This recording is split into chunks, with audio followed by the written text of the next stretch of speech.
नमस्कार दोस्तों, UP police constable 17 फरवरी 2024 second shift के जीएस पेपर के बारे में हम बात करेंगे इस वीडियो में।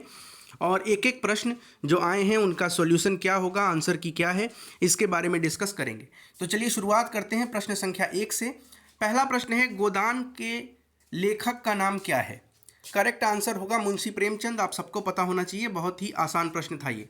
गुड़ी पड़वा निम्नलिखित में से किस राज्य का वसंत के समय का त्यौहार है? तो इसका आंसर होगा ऑप्शन बी, महाराष्ट्र का त्यौहार है गुड़ी पड़वा। अगर आप तारक मेहता का उल्टा चश्मा देखते होंगे तो ये आंसर आप कर लेंगे। नेक्स्ट, दूसरा प्रश्न, निम्नलिखित में से कौन सा भारत का सर्वोच्च नागरिक पुरस्कार है? पहले नंबर पे भारत रत्न आता है, तो ये इसका करेक्ट आंसर होगा। क्रम से लगाना हो तो कैसे लगाएंगे? ए पहले होगा, सबसे बड़ा सर्वोच्च नागरिक पुरस्कार भारत रत्न, फिर पद्म विभूषण, फिर पद्म भूषण और उसके बाद होता है पद्मश्री।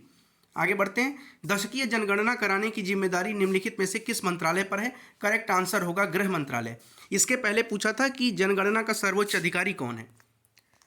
नेक्स्ट, आगे चलते हैं। निम्नलिखित में से किस दिन भारत में संविधान दिवस मनाया जाता है? 26 नवंबर को मनाया जाता है, क्योंकि 26 नवंबर 1949 को हमारा संविधान जो था वो बनकर तैयार हो गया था। लागू होने की बात नहीं कही जाती है। लागू कब हुआ? 26 जनवरी को हुआ।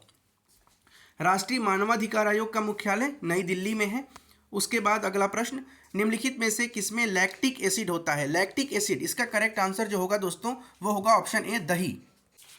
अगला प्रश्न है, साइबर क्राइम की शिकायत दर्ज कराने के लिए हेल्पलाइन नंबर क्या है? ये क्वेश्चन जो है इसका जो आंसर होगा वो 1930 होगा करेक्ट आंसर। एक बार इसको चेक करेंगे आप भी। उत्तर प्रदेश पुलिस की टैगलाइन क्या है? इसका ऑप्शन होगा बी, सुरक्षा आपकी संकल्प हमारा। अगला प्रश्न, भारत में राष्ट्रव्यापी जीएसटी का विचार सबसे पहले किसने दिया था? तो केलकर टास्क फोर्स इसका करेक्ट आंसर होगा ऑप्शन ए। उसके बाद आर्यभट्ट प्रेक्षण विज्ञान अनुसंधान संस्थान नैनीताल के किस जिले में है? इस बार पूछ दिया है, सॉरी उत्तराखंड के किस जिले में है? करेक्ट आंसर होगा नैनीताल। भारत का निम्नलिखित में से कौन सा पड़ोसी देश भारत के साथ भूमि सीमा साझा नहीं करता? तो भूमि सीमा वाले जो पड़ोसी देश हैं वो आपको पता है। करेक्ट आंसर होगा ऑप्शन डी, मालदीव। मालदीव के साथ भूमि सीमा नहीं है। G20 का फुल फॉर्म पूछा है, ग्रुप ऑफ 20 होगा। चलिए कमेंट करके बताइए कि थीम क्या था G20 का इस बार, क्या पता अगले पेपर में वही पूछ दे। टोक्यो एशिया के निम्नलिखित में से किस देश की राजधानी है? आसान प्रश्न, जापान की राजधानी है। भारत का सबसे बड़ा अंतर विभागीय अभिसरण कार्यक्रम ऑपरेशन कायाकल्प उत्तर प्रदेश का है। उसके बाद संयुक्त राज्य अमेरिका में स्थित ग्रैंड कैनियन, ग्रैंड कैनियन किस नदी में है? किस नदी के द्वारा बना है? तो कोलोराडो नदी, जो अमेरिका की नदी है। चलिए आगे देखते हैं। नर्मदा निम्नलिखित में से किस सागर में मिलती है? किस में मिलती है? तो अरब सागर करेक्ट आंसर होगा। नर्मदा और ताप्ती जो दो नदियां ऐसी हैं जो अरब सागर में अपना जल गिराती हैं, उनका मुहाना अरब सागर की तरफ है, क्योंकि ये दोनों नदियां भ्रंश घाटी में बहती हैं, जिसको रिफ्ट वैली बोलते हैं। अगला प्रश्न, निम्नलिखित में से किसने संविधान के प्रत्येक पृष्ठ के किनारों को डिजाइन किया था? करेक्ट आंसर इसका होगा श्री नंदलाल बोस। हाल ही में विश्व के निम्नलिखित में से किस देश में तमिल कवि और दार्शनिक थिरुवल्लुवर की प्रतिमा का अनावरण किया गया? फ्रांस में किया गया था। अगला प्रश्न यहाँ, उन गीतों का नाम बताइए जो राधा और कृष्ण के दिव्य प्रेम का गुणगान करते हैं और विशेष रूप से ब्रज में लोकप्रिय हैं। करेक्ट आंसर होगा रसिया। उसके बाद हम अगले प्रश्न की तरफ चलें। 2016, ये प्रश्न देखिए, 2016 में विमुद्रीकरण के समय भारत के प्रधानमंत्री कौन थे? तो इसका आंसर होगा श्री नरेंद्र मोदी। रात 8 बजे, आपको याद होगा। डेट कमेंट करके बताइए किस डेट को हुआ था। वस्त्र मंत्रालय ने किसके उत्पादन करने वाले किसानों की सुविधा के लिए पाट मित्रों, जूट का उत्पादन, पटसन जूट। उसके बाद अगले प्रश्न की तरफ चलते हैं। प्रभावती गुप्त साम्राज्य के निम्नलिखित में से किस शासक की बेटी थी? तो गुप्त साम्राज्य का शासक है चंद्रगुप्त सेकंड, जिसको शकारी भी कहते हैं। और आपको याद अगर होना चाहिए कि वाकाटक के राजा रुद्रसेन के साथ इन्होंने अपनी बेटी का विवाह किया था और उस बेटी का नाम है प्रभावती गुप्त। तो इसका करेक्ट आंसर हो जाएगा ऑप्शन सी, चंद्रगुप्त सेकंड। तो थांगका निम्नलिखित में से किस राज्य की सबसे लोकप्रिय कला शैली है? तो ये सिक्किम की शैली है, तो करेक्ट आंसर ऑप्शन सी हो जाएगा। आगे बढ़ते हैं। ऐसी अर्थव्यवस्था जिसमें निजी क्षेत्र और सरकार दोनों ही हों, इसको क्या कहते हैं? इसको कहते हैं मिश्रित या मिक्स्ड इकोनॉमी कहते हैं इसको।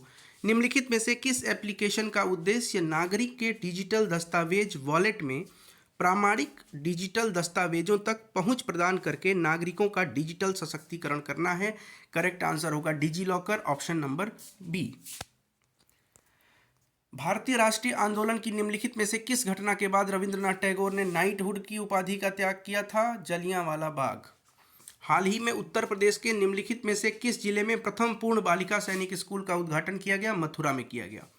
निम्नलिखित में से किस बैंक ने रुपे नेटवर्क पर भारत का पहला कॉरपोरेट क्रेडिट कार्ड लॉन्च किया है? IndusInd bank. Option D correct होगा। नीली क्रांति, नीली क्रांति किससे संबंधित है? तो मत्स्य पालन से संबंधित है। निम्नलिखित में से टाटा स्टील लिमिटेड के संस्थापक सर जमशेदजी नुसरवानजी टाटा।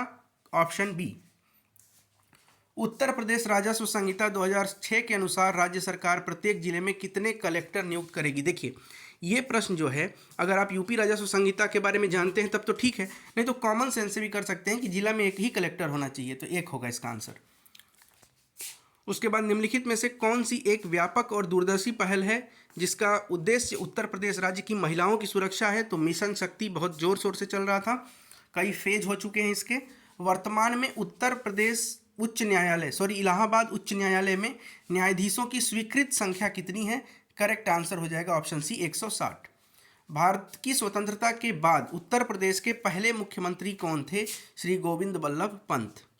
उत्तर प्रदेश की सीमा किस राज्य से नहीं लगती है? ये तो कोई भी बता देगा। ऑप्शन ए है तेलंगाना।